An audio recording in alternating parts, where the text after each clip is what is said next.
जय शिव शंकर बच्चों। आज हम लोग अपने अगले लेक्चर में प्रवेश कर रहे हैं। बच्चों, पिछले लेक्चर में मैंने आप लोगों को अक्षीय स्थिति मतलब एक्सियल पोजीशन और निरक्षीय स्थिति मतलब ब्रॉड साइड ऑन पोजीशन में कैसे intensity of electric field find करते हैं वो सिखाया था।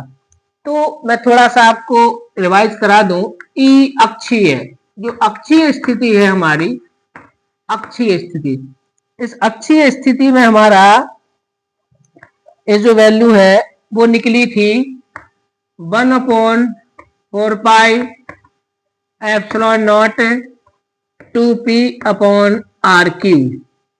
और ई निरक्षीय होता है ब्रॉड साइड ऑन पोजीशन, इसमें हमारे पास निकली थी 1/4πε0 p upon r q newton per coulomb. ये हमारे पिछले लेक्चर में हमने इसको पढ़ा था। अब बच्चों, मुझे इन दोनों में अगर डिफरेंस क्रिएट करने को आ जाए परीक्षा में कि बताइए अक्षीय स्थिति इट मीन्स एक्सियल पोजीशन और निरक्षीय स्थिति it means broad side on position में डिफरेंस क्या है, तो क्या हम इसमें डिफरेंस लिख सकते हैं? नेचुरली हम इसमें लिख सकते हैं। पहला डिफरेंस हमारा होता है कि अक्षीय स्थिति में जो बिंदु है वो अक्ष पर स्थित होता है। कहां पर स्थित होता है? अक्ष पर स्थित होता है। कौन स्थित होता है? बिंदु। माने बिंदु जो है वो कहां पर होता है? बिंदु कहां पर होता है? बिंदु अक्ष पर स्थित होता है। किस अक्ष पर? द्विध्रुव अक्ष पर। और यहां पर बिंदु कहां पर स्थित होता है? बिंदु लंब अर्धक पर स्थित होता है। लंब अर्धक, इसमें बिंदु लंब अर्धक पर स्थित होता है, इसमें बिंदु अक्ष पर स्थित होता है। दूसरी हमारे पास आती है अक्षीय स्थिति में इंटेंसिटी ऑफ इलेक्ट्रिक फील्ड। आप देख पा रहे हैं ऊपर लिखी हुई है निरक्षीय स्थिति की दोगुनी होती है। यानी कि यहाँ पर जो ई अक्षीय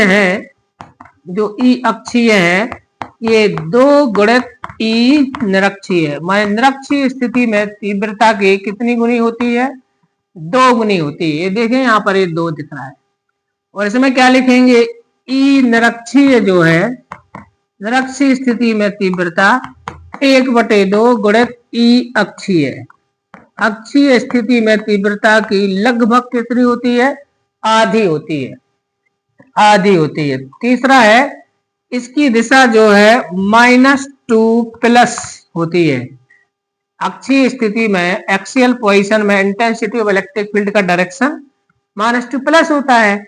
इसमें प्रिंसिपल एक्सिस के पैरेलल +2- होता है, +2-।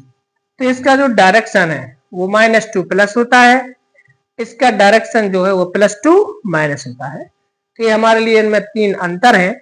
आई होप आप इनको समझ गए होंगे अंतर को।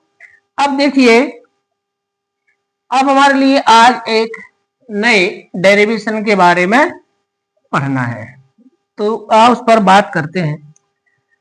बच्चों, ये मान लीजिए मैं जो आपको पढ़ा रहा हूं ये है एक समान विद्युत क्षेत्र में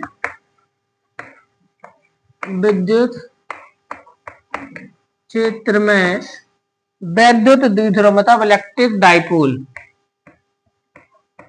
वैद्युत द्विध्रुव पर बल आघूर्ण कितना काम करेगा? बल आघूर्ण यानी कि टॉर्क कितना काम करेगा। अब ये तो मैंने आपको ये हेडिंग लिख दी है, अब हम ये जान रहे हैं कि ये वास्तव में होता क्या है ना। वैद्युत द्विध्रुव, लागू चिन्ह लगा देते हैं, वैद्युत द्विध्रुव। तो एक समान विद्युत क्षेत्र में वैद्युत द्विध्रुव पर बल आघूर्ण। अब ये इसको अपन अभी ये हेडिंग पे तौर पर ले लिया। अब जरा कुछ देखते हैं। ये मैंने पैरेलल और इक्विडिस्टेंस वाली कुछ लाइंस ड्रॉ कर दी। तो जब हम पैरेलल और इक्विडिस्टेंस की लाइन ड्रॉ करते हैं तो ये यूनिफॉर्म इलेक्ट्रिक फील्ड को डिनोट करती है। तो ये बता रही है कि यहाँ पर जो विद्युत क्षेत्र है वो कैसा है, यूनिफॉर्म है, एक समान है। ये एक समान विद्युत क्षेत्र को डिनोट करते हैं। अब इसमें मैंने इस विद्युत क्षेत्र में मैंने मान लीजिए एक विद्युत द्विध्रुव इलेक्ट्रिक डाइपोल को रखा। ये मान लीजिए कोई एक इलेक्ट्रिक डाइपोल है ए बी। ए पर मान लीजिए प्लस क्यू चार्ज है और बी पर मान लीजिए माइनस क्यू चार्ज है। इसको मैंने इस यूनिफॉर्म इलेक्ट्रिक फील्ड में रखा, ठीक है। तो इसमें क्या होगा, चूंकि ये चार्ज है और इलेक्ट्रिक फील्ड है, तो हम जानते हैं इलेक्ट्रिक फील्ड में अगर किसी चार्ज को रखा जाए तो उस पर एक इलेक्ट्रिक फोर्स वर्क करता है। कैसे काम करता है, तो आप याद करो, ये इंटेंसिटी ऑफ इलेक्ट्रिक फील्ड का फार्मूला था E equal to f upon q या क्यू नॉट। तो यहां से आप याद करो F इक्वल टू क्या आया था, इसका मैं यहाँ पर क्रॉस मल्टीप्लाई कर दूं तो आ जाएगा क्यू नॉट इंटू ई। मतलब ये बता रहा था कि यदि किसी इलेक्ट्रिक फील्ड में हम क्यू आवेश को रखते हैं, कोई चार्ज रखते हैं, तो उस पर क्यू इंटू ई इतना फोर्स वर्क करेगा। तो यहाँ पर भी चार्ज है, यहाँ पर भी चार्ज है, तो इस पर भी ये फोर्स काम करेगा। कितना काम करेगा, Q इंटू ई, इतना फोर्स काम करेगा। इस पर भी एक फोर्स काम करेगा, कितना काम करेगा, Q इंटू ई, इतना काम करेगा। आप समझ पा रहे हैं सभी इसको, है ना, कितना कितना काम करेगा। लेकिन ये जो फोर्स है, ये इलेक्ट्रिक फील्ड के डायरेक्शन में काम करे, इलेक्ट्रिक फील्ड के अपोजिट काम करेगा। मैं थोड़ा इसको एक काम करता हूँ, यहाँ प्लस लेते हैं हम माइनस, तो हमको समझने में सुविधा आएगी। तो इतना ही फोर्स यहाँ पर काम करेगा क्यू, और इतना ही फोर्स यहाँ पर काम करेगा क्यू पर। अब प्लस आवेश पर जो फोर्स है वो कहाँ करेगा, अलोंग टू इलेक्ट्रिक फील्ड, विद्युत क्षेत्र की दिशा में काम करेगा। और माइनस चार्ज पर जो फोर्स है वो विद्युत क्षेत्र के अपोजिट डायरेक्शन में काम करेगा। फिर से बता दें, हमने इस इलेक्ट्रिक डाइपोल को, विद्युत द्विध्रुव को एक यूनिफॉर्म इलेक्ट्रिक फील्ड में रखा। जैसे हम इसको रखेंगे तो इस, क्योंकि ये चार्ज से निर्मित है, तो एक माइनस क्यू चार्ज पर Q force opposite of electric field के अपोजिट काम करेगा, और प्लस क्यू चार्ज पर इतना ही फोर्स क्यू इसके डायरेक्शन में काम करेगा, अलोंग टू इलेक्ट्रिक फील्ड काम करेगा। अब ये दोनों फोर्स आप देख रहे हो, इन दोनों फोर्सों में क्या है, ये मैग्नीट्यूड में इक्वल है बट डायरेक्शन में ये अपोजिट है। इनका मैग्नीट्यूड इक्वल है बट इनका डायरेक्शन कैसा है, अपोजिट है। इनका डायरेक्शन अपोजिट और मैग्नीट्यूड इक्वल होने से ये क्या बनाएंगे, याद करो ये क्या बनाएंगे, ये बनाएंगे बलयुग्म बनाएंगे। बलयुग्म अपन ने 11वीं क्लास में ऐसा पढ़ा हुआ है कि जैसे साइकिल का हैंडल, इस पर हम बाहर की अंदर की ओर लगाते हैं तो इसको बोलते हैं बलयुग्म, ठीक है ना। तो ये जो कपल, इस बलयुग्म को क्या बोलेंगे, कपल ऑफ फोर्स। तो ये जो कपल काम करता है, ये यहाँ पर काम कर रहा है, देखिए ये यहाँ पर, ये इस डायरेक्शन में और इस डायरेक्शन में, दोनों मिलकर के एक कपल का निर्माण करेंगे, कपल यानी कि बल युग्म का निर्माण करेंगे, तो कपल ऑफ फोर्स बनाएंगे। और एक कपल ऑफ फोर्स का काम क्या करता है, काम ये टॉर्क अप्लाई करता है, बलाघूर्ण, इसी को बोलते हैं बलाघूर्ण। टॉर्क लगाएगा, टॉर्क को क्या बोलते हैं, बलाघूर्ण, और वो इसको मूव करेगा। तो इसको मूव करके क्या करेगा, इसको मूव करके ऐसे रखा है, इसको मूव करके इसके पैरेलल लाने की कोशिश करेगा। तो जो इस पर टॉर्क काम कर रहा है वो हमें फाइंड करना है, कितना होता है वो फाइंड करना है, ठीक है। तो आप समझ गए होंगे कि टॉर्क यहाँ पर कहां से आता है। तो अब देखते हैं इसको फाइंड कैसे करना है।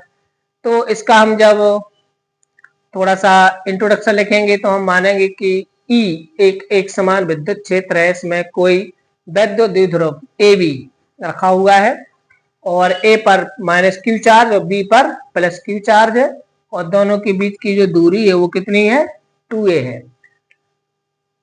अब ये जिस क्षण रखा है उस क्षण मान लो इलेक्ट्रिक फील्ड के साथ में एक थीटा एंगल क्रिएट कर रहा है, ठीक। तो चूंकि ये माइनस चार्ज है और ये प्लस है, तो प्लस चार्ज पर क्यूवी बल विद्युत क्षेत्र की दिशा में along to electric field work करेगा, और माइनस क्यू चार्ज पर इतना ही force opposite of electric field, हमारे विद्युत क्षेत्र के विविध दिशा में काम करेगा। ये दोनों फोर्स परिमाण में बराबर है, इनकी मैग्नीट्यूड इक्वल है और इनके डायरेक्शन अपोजिट है। तो जब किसी थिंग पर या किसी सिस्टम पर इक्वल अपोजिट फोर्स काम करते हैं तो वो टॉर्क बनाते हैं। तो ये दोनों मिलकर के एक बलिंग का निर्माण करेंगे, जो बलिंग में इस वैद्युत द्विध्रुव को घुमाकर विद्युत क्षेत्र के समांतर लाने का प्रयत्न करेगा, प्रयास करेगा।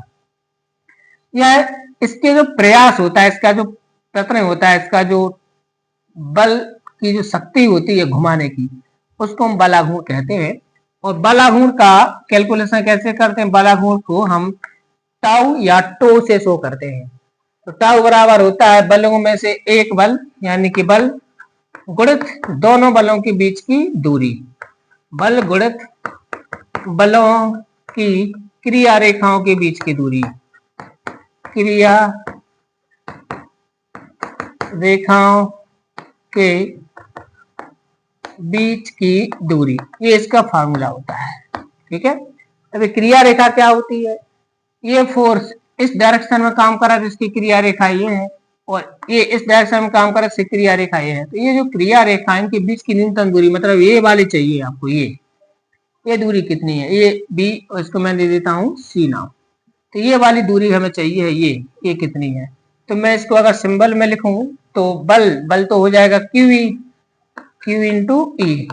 और अगर मैं बलों की क्रिया रेखाओं के बीच की दूरी ये देखूं तो ये हमारे चित्र में है को बीसी, तो मैं यहाँ पर लिख दूंगा बीसी। ठीक है, इसको मैं थोड़ी देर को इक्वेशन फर्स्ट दे देता हूँ। ठीक, ये टॉर्क का फॉर्मूला यहाँ से बनेगा। अब ये हमने देखा कि माना एट अ टाइम, किसी क्षण जब हमने देखा, तब ये इलेक्ट्रिक फील्ड के साथ थीटा एंगल क्रिएट कर रहा है। यहाँ भी थीटा बना सकते हैं, यहाँ भी थीटा बना सकते हैं, क्योंकि ये पैरेलल लाइंस होंगी और ये ट्रांसवर्सल होगा, तो ये सारे एंगल करस्पॉन्डिंग एंगल होंगे तो इक्वल हो जाएंगी। तो मैंने थीटा बनाया। तो अब मुझे इस ट्रायंगल में ये वाला एंगल क्योंकि 90 है, क्योंकि मिनिमम डिस्टेंस है, मिनिमम डिस्टेंस मतलब परपेंडिकुलर डिस्टेंस, तो ये 90 हो जाएगा। तो इस प्रकार से ए सी बी एक राइट एंगल्ड ट्रायंगल बन जाएगा। तो इस ट्रायंगल में अगर मैं देखूं, ट्रायंगल में हमारे ट्रायंगल ए सी बी में अगर मैं साइन थीटा ले लूं, साइन थीटा की वैल्यू निकालूं, sine theta cos theta tan theta अपने 10th क्लास में पढ़ रखे हैं। तो साइन थीटा इक्वल टू क्या होगा? लंब बटे कर्ण, यानी कि परपेंडिकुलर अपॉन हाइपोटेनियस। तो परपेंडिकुलर यहाँ पर बीसी है, हाइपोटेनियस यहाँ पर एबी है, तो मैंने यहाँ पर ए बी लिख दिया। तो यहाँ से साइन थीटा इक्वल टू आ जाएगा हमारे पास बीसी। तो बीसी की वैल्यू तो मुझे फाइंड ही करनी है। ए बी की वैल्यू है 2a। ये क्या है? ए बी द्विध्रुव की लंबाई है, इसकी वैल्यू 2a है। 2a क्या मल्टीप्लाई कर दो, 2a इंटू साइन थीटा, तो इक्वल टू क्या आ जाएगा? BC.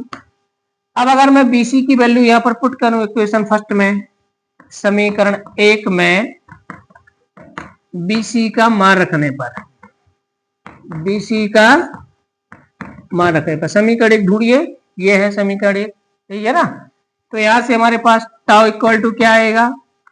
Q E multiply BC. BC का मतलब क्या है? 2a साइन थीटा, ये बीसी का मतलब है। अब इसको हल करेंगे तो आ जाएगा हमारे पास 2qa इंटू ई, और यहां पर आ जाएगा साइन थीटा। अब 2qa कौन है? आप याद करिए, 2qa इक्वल टू होता है P, इसको बोलते हैं वैद्युत द्विध्रुव आघूर्ण, और इसकी वैल्यू ये है, तो इसको डाइपोल मूवमेंट बोलते हैं। ये वैल्यू यहाँ पर लिख दो तो आ जाएगा हमारा P ई साइन थीटा। ये टॉर्क का फार्मूला है बच्चों, ये है फार्मूला किसका? टॉर्क का।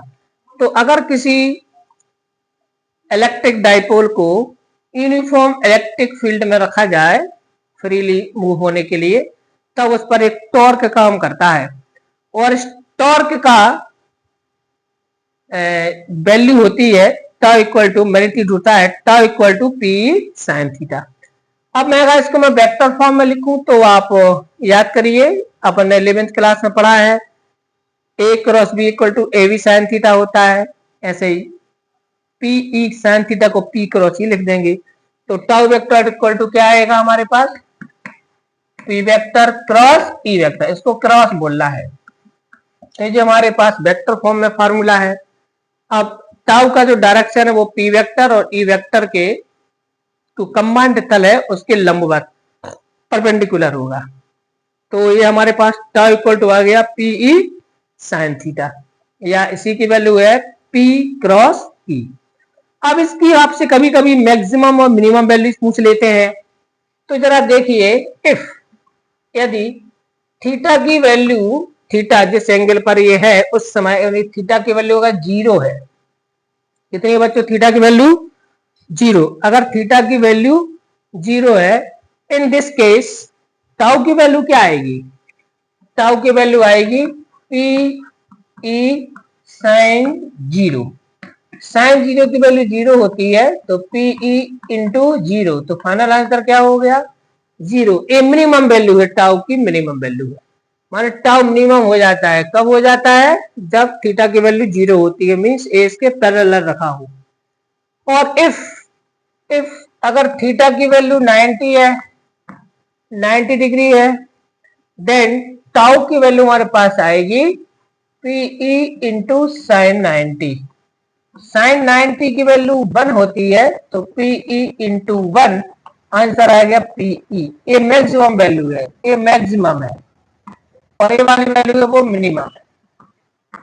ठीक है, तो बच्चों आप समझ गए होंगे कि एक समान विद्युत क्षेत्र में, यूनिफॉर्म इलेक्ट्रिक फील्ड में, अगर किसी इलेक्ट्रिक डाइपोल को मूव होने के लिए रखा जाए तब उस पर एक कपल फोर्स वर्क करता है, बल युग्म काम करता है, और उस बल के आघूर्ण को बलाघूर्ण बोलते हैं। और ये इसकी वैल्यू इस फॉर्मूले से निकलती है, और ये मैंने इसको रखा तो ए बी पर, इस पर प्लस भी ले लिया, इस पर माइनस, तो इस पर इस तरफ फोर्स लगेगा, इस पर इस तरफ फोर्स लगेगा, दो नंबर करके टॉर्क का निर्माण करेंगे, इसको घुमाएगा। और इसकी वैल्यू निकालने के लिए फॉर्मूला होता है टाउ इक्वल टू बल गुणित बलों के बीच की क्रिया रेखाओं की दूरी, लंबवत दूरी। यहाँ से बल की वैल्यू है क्यू, चाहे वाली ले लो चाहे वो वाली ले लो, और बीच की दूरी है बीसी। अब बीसी की वैल्यू निकालने के लिए मैंने यहाँ पर एक राइट एंगल ट्रायंगल बनाया हुआ है, और यहाँ पर मैंने साइन थीटा इक्वल टू ले लिया, तो B C upon A B, की वैल्यू 2a है तो B C equal to 2a sine theta आ गया। तो इक्वेशन फर्स्ट में हमने बी सी की वैल्यू पुट की, तो टाउ इक्वल टू आ गया q e into 2a sine theta, final हो गया 2qa e sine theta. 2qa equal to p होता है, इसको इलेक्ट्रिक मूवमेंट, डाइपोल मूवमेंट बोलते हैं, अवैध दूर प्रवाह बोलते हैं, पिछले लेक्चर में हम पढ़ चुके हैं। इसकी वैल्यू लिखी तो आंसर आ गया, इसको वेक्टर फॉर्म में लिखा वो हो गया। अब दो केस आपको ध्यान रखना है, अगर थीटा की वैल्यू 0